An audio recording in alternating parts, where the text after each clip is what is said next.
एक गांव में रेखा नाम की एक लड़की रहती थी। रेखा को गहने पहनने का बहुत शौक था। वो रोज नए नए गहने पहनकर गांव में घूमा करती थी।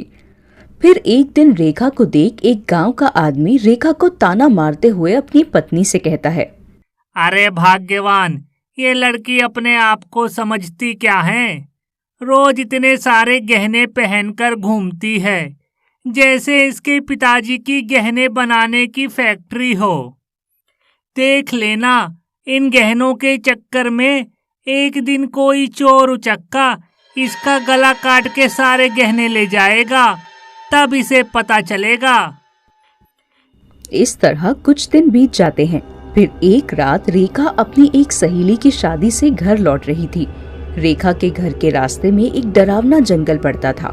रात काफी होने की वजह से रेखा जल्दी जल्दी चलने की कोशिश कर रही थी, क्योंकि उसने उस वक्त बहुत सारे गहने पहन रखे थे।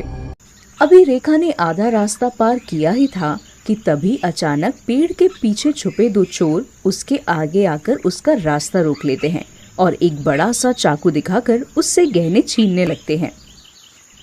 अरे नहीं, छोड़ दो मेरे गहने। अरे कोई तो मेरी मदद करो, ये चोर मेरे गहने लूट रहे हैं। अरे बेवकूफ लड़की, शोर मचाने का कोई फायदा नहीं। यहाँ तेरी मदद के लिए कोई नहीं आएगा। सीधी तरह सारे गहने हमारे हवाले कर दे। रेखा उन दोनों चोरों का मुकाबला करने की भरपूर कोशिश करती है, लेकिन दोनों चोर मिलकर बड़ी बेदर्दी से रेखा का खून कर देते हैं और उसके सारे गहने लेकर वहां से भाग जाते हैं। मरने के बाद रेखा एक चुड़ैल बन जाती है और उस जंगल में भटकने लगती है। और जो कोई औरत गहने पहनकर उस जंगल से गुजरती थी, रेखा चुड़ैल उसे पकड़कर अपने साथ ले जाती थी और उसके सारे गहने छीन लेती थी। अरे मर गई रे, छोड़ मेरी चोटी। अरे ये चुड़ैल मुझे कहाँ ले जा रही है, कोई बचाओ मुझे। इस तरह धीरे धीरे रेखा चुड़ैल गहने चुराने वाली चुड़ैल के नाम से प्रसिद्ध हो जाती है और चारों तरफ उसका आतंक फैल जाता है। फिर एक दिन सोहन अपनी पत्नी के साथ जंगल से लौट रहा था कि तभी चुड़ैल उन दोनों के सामने आ जाती है। अरे मर गए रे, ये तो गहने चुराने वाली चुड़ैल है। अब क्या होगा? हे भगवान, अब ये चुड़ैल मेरे सारे गहने छीन लेगी। अब मैं क्या करूं? अरे बेवकूफ औरत, मैंने तो तुमसे पहले ही कहा था कि इतने सारे गहने मत पहनो। अरे इससे पहले कि ये चुड़ैल सारे गहने लूट ले, चलो भागो यहाँ से। दोनों वहाँ से भागने लगते हैं, लेकिन चुड़ैल उड़कर दोनों को पकड़ लेती है और सोहन की पत्नी के सारे गहने लूटकर वहाँ से भाग जाती है। इस घटना के बाद से कोई भी गांव वाला उस जंगल की तरफ जाने की हिम्मत नहीं करता था। लेकिन फिर एक दिन मुखिया की बेटी अपने पति के साथ शहर से गांव आ रही होती है, लेकिन जंगल के रास्ते में उनकी गाड़ी खराब हो जाती है। अरे ये गाड़ी क्यों बंद हो गई? पता नहीं क्या हुआ, रुको मैं अभी देखता हूँ। अरे नहीं, इंजन गर्म हो गया है। पता नहीं जंगल में पानी कहाँ मिलेगा। तुम यहीं बैठो, मैं आसपास जाकर देखता हूँ, शायद कहीं पानी मिल जाए।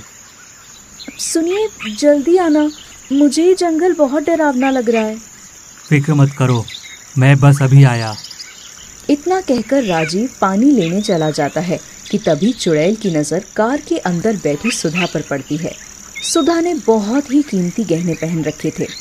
ये देख चुड़ैल सुधा के पास जाती है और उसकी चोटी पकड़कर उसे कार से बाहर निकाल लेती है। तुझे गहने पहनने का बहुत शौक है ना? ठहर जा, अभी बताती हूँ तुझे। चुड़ैल सुधा की चोटी पकड़कर उसे हवा में उड़ा ले जाती है और उसके सारे गहने छीन लेती है। चुड़ैल सुधा को पेड़ पर टांग देती है। सुधा जोर जोर से चिल्लाकर अपने पति को पुकारने लगती है। अरे राजीव, बचाओ मुझे, देखो ये चुड़ैल मेरे सारे गहने लेकर भाग रही है। अरे कोई इस चुड़ैल को पकड़ो। थोड़ी देर में चुड़ैल आसमान में गायब हो जाती है। उधर सुधा और राजीव बहुत परेशान हो जाते हैं। फिर दोनों गांव पहुंचकर मुखिया को सारी बात बता देते हैं। ये सुन मुखिया के होश उड़ जाते हैं। अरे नहीं, ये क्या हो गया दामाद जी?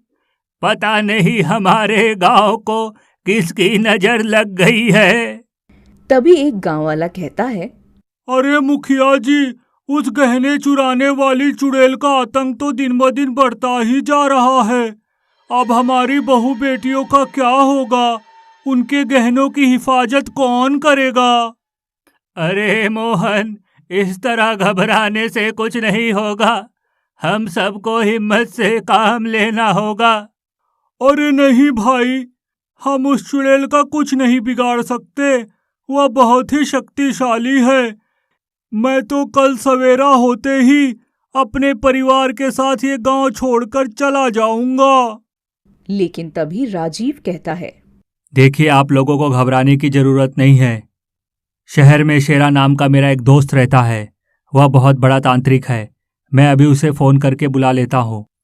वो उस चुड़ैल से निपट लेगा। अगले दिन शेरा उस गांव में पहुंच जाता है। ओए राजीव, मेरे दोस्त, कैसा है तू? बहुत दिनों के बाद याद किया मुझे। ओए, किसी ने तुझे परेशान किया है क्या? तू सिर्फ उसका नाम बता, मैं उसकी टांगे तोड़ दूंगा। फिर राजीव शेरा को गहने चुराने वाली चुड़ैल के बारे में बता देता है कि किस तरह वो चुड़ैल औरतों को उठाकर ले जाती है और उनके सारे गहने चुराकर भाग जाती है। अरे ये तो कोई नई टाइप की चुड़ैल लगती है। खैर कोई बात नहीं, शेरा उस चुड़ैल को देख लेगा। तुम लोग फिक्र मत करो, शाम तक मैं उस चुड़ैल को पकड़ लूंगा। इतना कहकर शेरा अपने गले में बहुत सारी सोने की चेन पहन लेता है और उस चुड़ैल की खोज में जंगल की ओर निकल पड़ता है। जैसे ही शेरा जंगल के बीचों बीच पहुंचता है कि वो चुड़ैल उसके सामने आ जाती है। ठहर जा, इतना सारा सोना पहनकर कहाँ जा रहा है? ला, ये सब मुझे दे दे, वरना ठीक नहीं होगा। ओ, ये सोना हासिल करने के लिए तुझे शेरा का मुकाबला करना पड़ेगा, लेकिन मैं तुझे बचने का एक आखिरी मौका दे रहा हूँ। तू लोगों को परेशान करना बंद कर दे और हमेशा के लिए ये जंगल छोड़कर चली जा।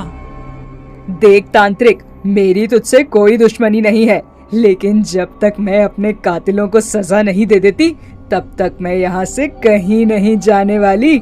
मैं इसी तरह लोगों को परेशान करती रहूंगी। ओए, मैं कुछ समझा नहीं। तू मुझे पूरी बात बता, आखिर तेरे साथ हुआ क्या था?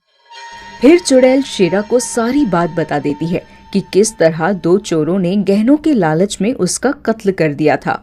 तू फिक्र मत कर, मैं उन बदमाशों को कहीं से भी ढूंढ निकालूंगा और उन्हें पकड़कर तेरे हवाले कर दूंगा। फिर क्या था, शेरा उन दोनों चोरों की खोज में निकल पड़ता है और जल्दी ही उनका पता लगाकर उन्हें पकड़ लेता है। ओए, आज से तुम दोनों के पाप का घड़ा भर चुका है। तुम दोनों ने बहुत से मासूम लोगों की जान ली है, लेकिन चिंता मत करो, आज तुम दोनों की जिंदगी का आखिरी दिन है। ओए, चलो मेरे साथ। शेरा उन दोनों को जंगल के पास बनी पहाड़ी पर ले जाता है, जहां चुड़ैल पहले से ही उसका इंतजार कर रही थी। उन दोनों को वहां छोड़ शेरा वहां से चला जाता है। अरे रंगा भाई, ये तो वही औरत है जिसे कुछ महीनों पहले हमने मार दिया था। अब ये चुड़ैल बन गई है। जरा इसे देखो तो कितने गुस्से में है। लगता है ये हमें कच्चा चबा जाएगी। अरे ये चुड़ैल हमारा क्या बिगाड़ लेगी? मैंने अपने इस चाकू से सैकड़ों इंसानों को मौत के घाट उतारा है, फिर ये चुड़ैल क्या चीज है? शाबाश रंगा भाई, ये हुई ना बात। चलो इसे सबक सिखाते हैं। अब तो वो शेरा भी यहाँ नहीं है। इसे कहते हैं विनाश काले विपरीत बुद्धि। अब तुम दोनों को कोई नहीं बचा सकता।